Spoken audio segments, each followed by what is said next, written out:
नमस्कार. आज 2 ऑक्टोबर महात्मा गांधी जयंती.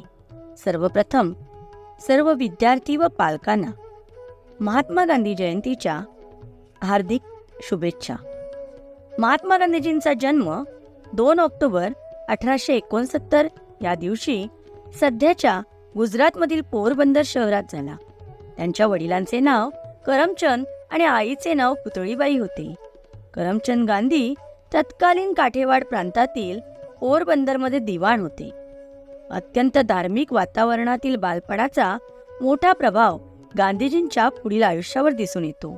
विशेषतः अहिंसा, शाकाहार, सहिष्णुता, इतरांबद्दल करुणा या तत्वांचे बीज याच काळात रोवले गेले. आईमुळे मोहनदासांवर जैन संकल्पना आणि प्रथांचा प्रभाव होता. प्राचीन वाङ्मयातील श्रावणबाळ आणि हरिश्चंद्र या 2 कथांचा मोहनदासच्या मनावर गहिरा परिणाम झाला होता.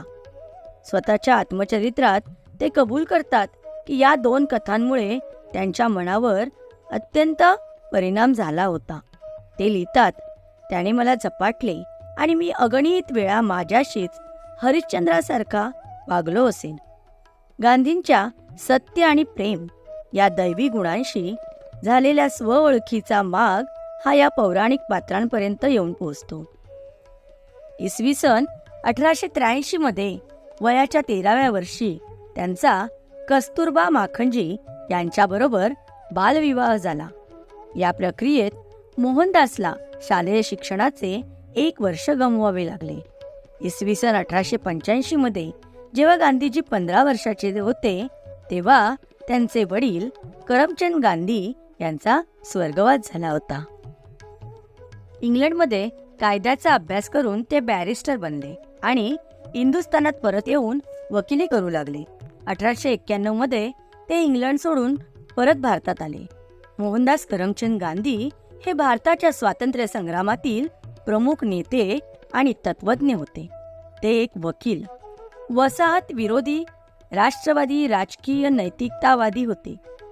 ब्रिटिश राजवटीपासून भारताच्या स्वातंत्र्याच्या यशस्वी मोहिमेचे नेतृत्व करण्यासाठी महात्मा गांधींनी अहिंसक आंदोलनाचा वापर केला.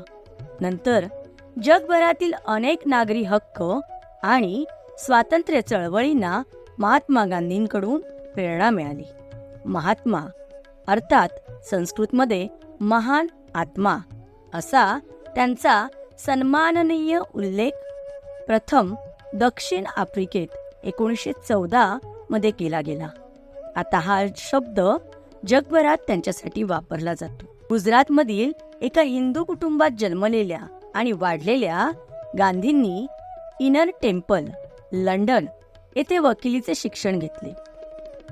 जून 1891 मध्ये वयाच्या 22व्या वर्षी त्यांना व्यवसायासाठी बोलावण्यात आले. भारतात 2 अनिश्चित वर्ष राहिल्यानंतर ते 1893 मध्ये दक्षिण आफ्रिकेत एका भारतीय व्यापाऱ्याच्या दाव्यासाठी गेले. ते 21 वर्ष दक्षिण आफ्रिकेत कुटुंबासोबत राहिले आणि इथेच असहकार आणि अहिंसेच्या तत्वावर आधारित सत्याग्रहाचा उपयोग गांधींनी प्रथम केला. 1915 मध्ये वयाच्या 45व्या वर्षी ते भारतात परतले आणि लवकरच अन्यायकारक जमीन कर आणि भेदभावाच्या विरोधात शेतकरी, कामगार आणि शहरी मजुरांना आंदोलन करण्यासाठी संघटित करण्याचे ठरवले. 1921 मध्ये भारतीय राष्ट्रीय काँग्रेसची सूत्रे सांभाळल्यानंतर गरिबी निर्मूलन, आर्थिक स्वावलंबन, स्त्रियांचे समान हक्क, सर्व धर्म समभाव, अस्पृश्यता निवारण आणि सर्वात महत्त्वाचे म्हणजे स्वराज्य यासाठी देशभरामध्ये चळवळ चालू केली. गांधींनी भारतातील ग्रामीण गरिबांची ओळख म्हणून स्वतः कातलेल्या सुताचे धोतर आणि शाल अशी साधी राहणी स्वीकारली. ते मोठ्या प्रमाणात सर्व धर्म आणि पंथ यांच्यापर्यंत पोहोचले. 1930 मध्ये इंग्रजांनी लादलेल्या मिठावरील कराविरोधात त्यांनी हजारो भारतीयांचे 400 किलोमीटर लांब दांडी यात्रेमध्ये प्रतिनिधित्व केले. 1942 मध्ये त्यांनी इंग्रजांविरुद्ध भारत छोडो आंदोलन सुरू केले आणि यासारख्या इतर कारणांसाठी त्यांना भारतात आणि दक्षिण आफ्रिकेत अनेक वेळा तुरुंगवास भोगावा लागला.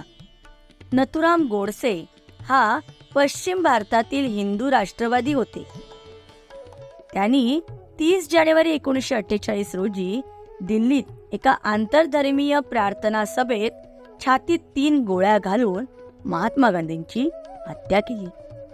गांधींनी आयुष्यभर सत्य आणि अहिंसा या तत्वाचा पुरस्कार केला.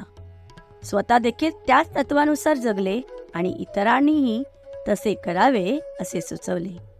त्यांनी खेड्यांना खऱ्या भारताचे मूळ म्हणून पाहिले आणि स्वयंपूर्णतेचा पुरस्कार केला. त्यांच्या शेवटच्या वर्षामध्ये भारत पाकिस्तान फाळणीमुळे व्यथित झालेल्या गांधीजींनी हिंदू मुस्लिम दंगे थांबवण्यासाठी प्रयत्न केले. अहिंसात्मक असहकार आंदोलनाने गांधींनी भारताला स्वातंत्र्य मिळवून दिले. अहिंसात्मक मार्गाने स्वातंत्र्य मिळवण्यासाठी त्यांनी संपूर्ण जगाला प्रेरित केले. सुभाषचंद्र बोस यांनी 1944 मध्ये पहिल्यांदा त्यांना राष्ट्रपिता असे संबोधले असे म्हणतात. अशा या थोर नेत्याला कोटी कोटी प्रणाम. धन्यवाद.